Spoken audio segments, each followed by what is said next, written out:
What is up, everybody? Escape211 here, and we are getting back into our Mech Arena Basics series. The first video we had was covering all the mechs in a quick snapshot, and like I said, we're going to do the same with the weapons. And as you look at all of these, yeah, a lot of different options, a lot of different energy sets that you can do for weapons, so we want to do a general overview. Again, this is a quick snapshot. If you want to get more in depth, I have other videos for that. But with that all said, let's get into these weapons. Here we go. First up, we got the Autocannon, which is like your basic machine gun. Really easy to get into and use this weapon. Has a lot of bullets, quick reload, easy to just point and fire. The problem with this weapon is that it's a low energy set, and you'll see that as a problem sometimes later on. Great for early game, but you'll find that that's really all it's good at. It's also a high sustain weapon, which means that you're going to expose yourself longer. But this is actually just designed for early game, and it's great at that. Who doesn't love some rockets? Next up, we got the RPG. This is our first exposure to rocket-based weapons, which means it has a little bit of explosion radius around it, so you can hit multiple targets, you can bang stuff off walls, which is pretty cool, and these can do some decent damage. But again, this is more of an early game weapon. The energy set is low at 2, 4, and 6, so that's really where you're going to want to focus on it. But it's great for helping you learn how to aim and use rocket-based weapons for early game, and can sometimes even be decent mid-game as well. Next up, we got the Thermal Lance, and this is our first beam class weapon. The beam class weapons are usually one that you want to hold onto your target, lock onto them, and just continually do fire. They also will just recharge their ammo over time, so you don't need to reload like traditional weapons.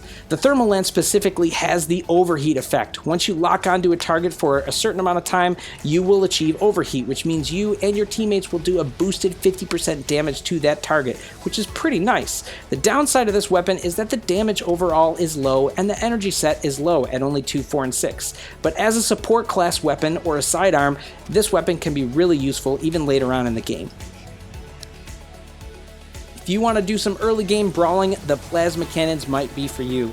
The design behind this weapon is to just spit out a lot of ammo, reload your guns quickly, and then out DPS the other tanks. And it's pretty good at doing that up close. The problem with this weapon is that, again, it's a low energy set, so it's designed for early game, and because it doesn't have a whole lot of range or accuracy, you need to be close to your enemy to really hit them well with these energy balls. So as long as you stick to the strengths of this weapon, you can definitely have some good early game fun brawling with the plasma cannons. Heads up, snipers, we got your ideal rifle for you. These are the long arms, super good at long range fire and very high damage. They also can get higher damage with their instant overheat effect. Now, we already talked about overheat with the Thermal Lance, and this is the same thing, but instead of doing it slowly over time, it can do it instantly with each shot based on its chance percentage that you can upgrade. So again, just increases the damage this thing can do.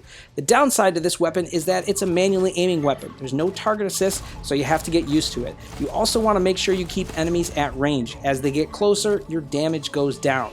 And then lastly, the reload on this is quite long, so you want to time out your encounters with opponents for when you have the best situation at hand.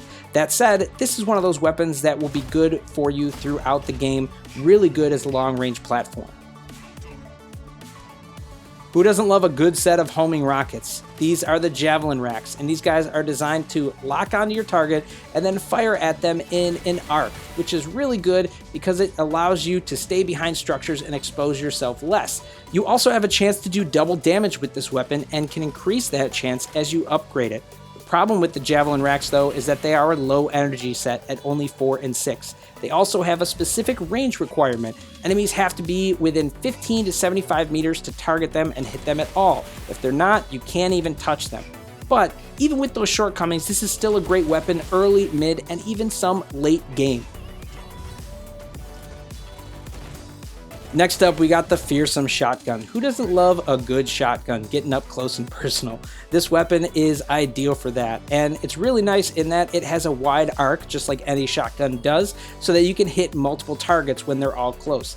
The problem is that they gotta be really close. This weapon has about 30 meters as its range or ideal range, so it has a limited window in which you can hit targets. It also has a low energy set at only 2 and 4, so it's gonna be nice for that early game, but probably even start to drop off a little bit mid game.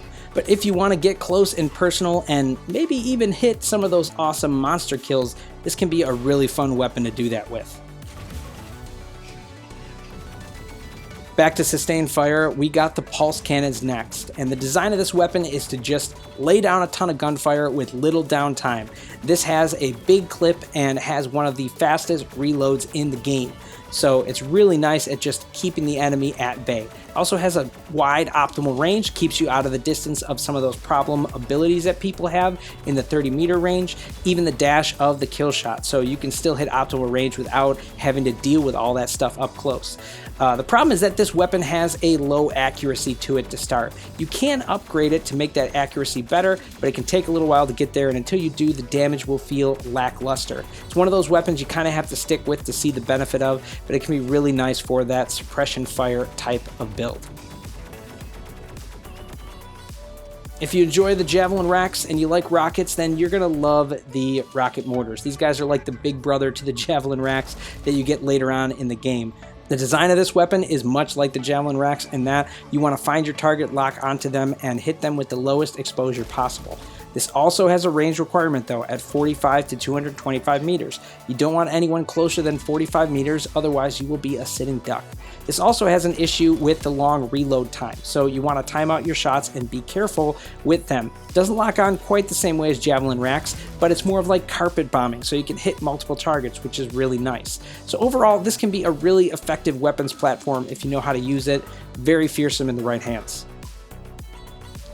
Next up, we have the popular and very useful missile racks. These are all about doing a ton of rocket damage very quickly in a saturated area where you can take out one or maybe multiple targets. These are rockets, so they have explosive damage, which is nice, and because they have a high DPS and spray out a lot of ammo right away, it means you can do a lot of damage with low exposure. So a lot of great things going for this weapon.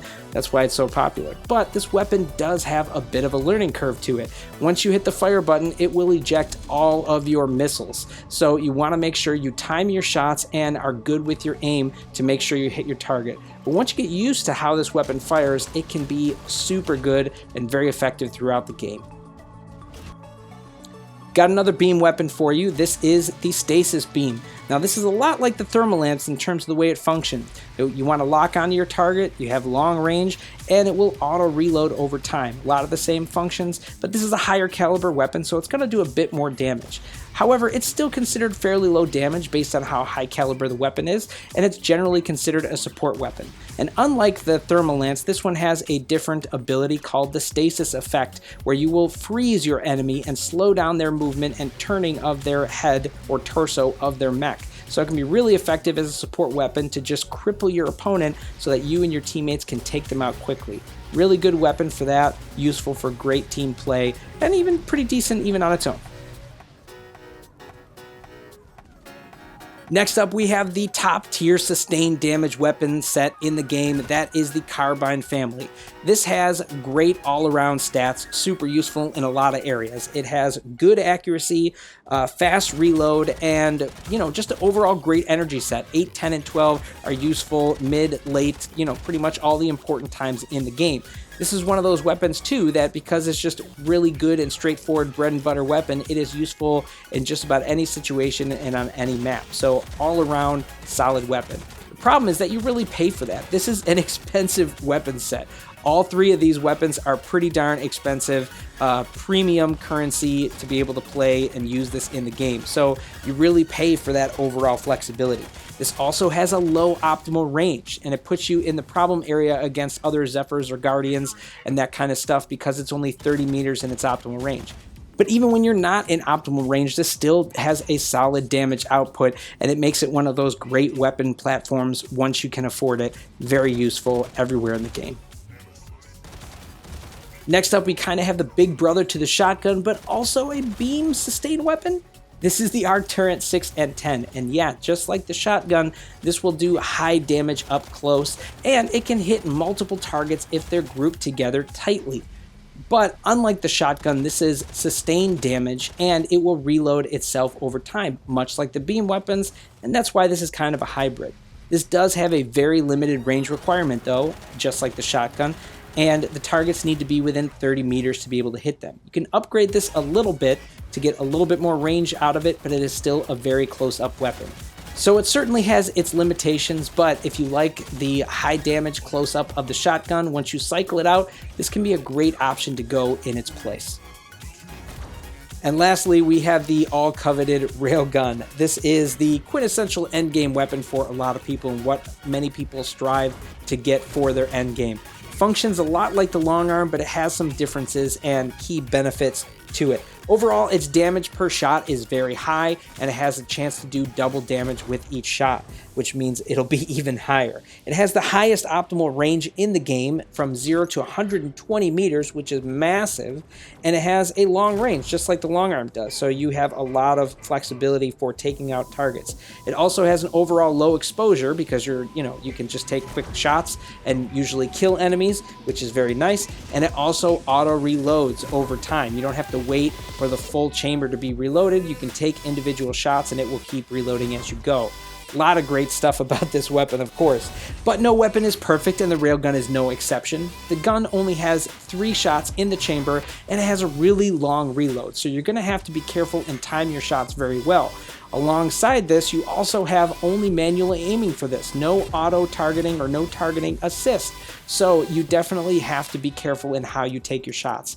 And of course, this is also an expensive weapon. It's a prototype endgame weapon, so it is gonna cost you, but it is still a great weapon overall, definitely top end. And there we have it, guys. That is a quick snapshot of all the weapons. I hope you found that helpful. Again, if you want to see something more in depth, I have my Is It Good review series, as well as like comparison of different weapon sets and stuff. So you can check out some of those videos, or you can comment below if you have other questions. And of course, if you're a new player and there are certain things you want to see in this basic series, please again, comment below. Let me know other stuff you'd like to see. But otherwise, guys, we'll see you out there on the battlefield.